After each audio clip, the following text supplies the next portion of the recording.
غسل کے دوران مدینہ منورہ کی ایک عورت نے مردہ عورت کی ران پہ ہاتھ رکھتے ہوئے یہ الفاظ کہے: اس عورت کے فلاں مرد کے ساتھ ناجائز تعلقات تھے۔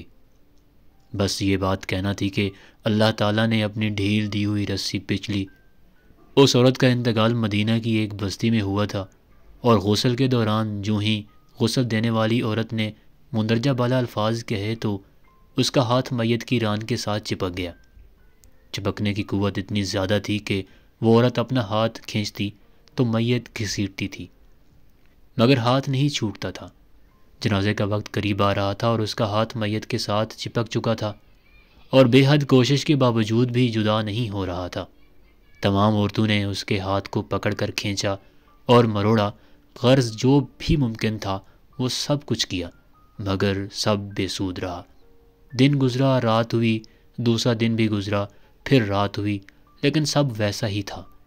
میت سے بدبو آنے لگی اور اس کے پاس ٹھہرنا اور بیٹھنا مشکل ہو گیا۔ مولوی صاحبان نے، قاری صاحبان نے، تمام اسلامی طبقے سے مشاورت کے بعد یہ طے کیا کہ غسل دینے والی عورت کا ہاتھ کاٹ کر جدا کیا جائے اور میت کو اس کے ہاتھ سمیت دفنا دیا جائے، مگر اس فیصلے کو غسل دینے والی عورت اور اس کے خاندان نے یہ کہہ کر رد کر دیا کہ ہم اپنے خاندان کی عورت کو معذور نہیں کر سکتے، لہٰذا ہمیں یہ قبول نہیں ہے۔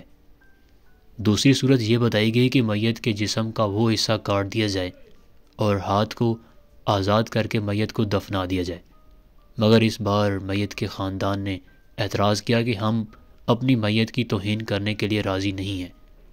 امام مالک رحمۃ اللہ علیہ اس وقت مدینہ میں ہی تھے۔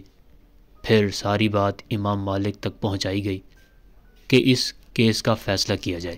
امام مالک رحمۃ اللہ علیہ اس گھر پہنچے اور صورتحال بھانپ کر اس عورت سے سوال کیا کہ اے عورت، کیا تم نے غسل کے دوران اس میت کے بارے میں کوئی بات کہی تھی؟ غسل دینے والی عورت نے سارا قصہ امام مالک رحمۃ اللہ علیہ کو سنایا اور بتایا کہ اس نے غسل کے دوران باقی عورتوں کو کہا تھا کہ اس عورت کے فلاں مرد کے ساتھ ناجائز تعلقات تھے۔ امام مالک نے سوال کیا کہ کیا تمہارے پاس الزام کو ثابت کرنے کے لیے کوئی گواہ موجود ہے؟ عورت نے جواب دیا کہ اس کے پاس کوئی گواہ موجود نہیں ہے۔ پھر امام مالک رحمۃ اللہ علیہ نے پوچھا کہ کیا اس عورت نے اپنی زندگی میں تم سے اس بات کا بھی تذکرہ کیا تھا؟ اس نے کہا نہیں۔ پھر امام مالک رحمۃ اللہ علیہ نے فوری حکم صادر کیا کہ اس غسل دینے والی عورت نے چونکہ میت پر تہمت لگائی ہے، لہٰذا اس عورت کو حد مقررہ کے مطابق 80 کوڑے لگائے جائیں۔ حکم کی تعمیل کی گئی اور 70 بھی نہیں، 72 بھی نہیں، 79 بھی نہیں، بلکہ پورے 80 کے 80 کوڑے مارنے کے بعد اس عورت کا ہاتھ میت سے الگ ہو گیا۔ مسلمانوں، تھوڑا نہیں پورا سوچیں کہ آج ہم تہمت لگاتے وقت ذرا بھی دیر نہیں لگاتے۔ یہ بھی خیال نہیں ہوتا کہ یہ کتنا بڑا گناہ ہے۔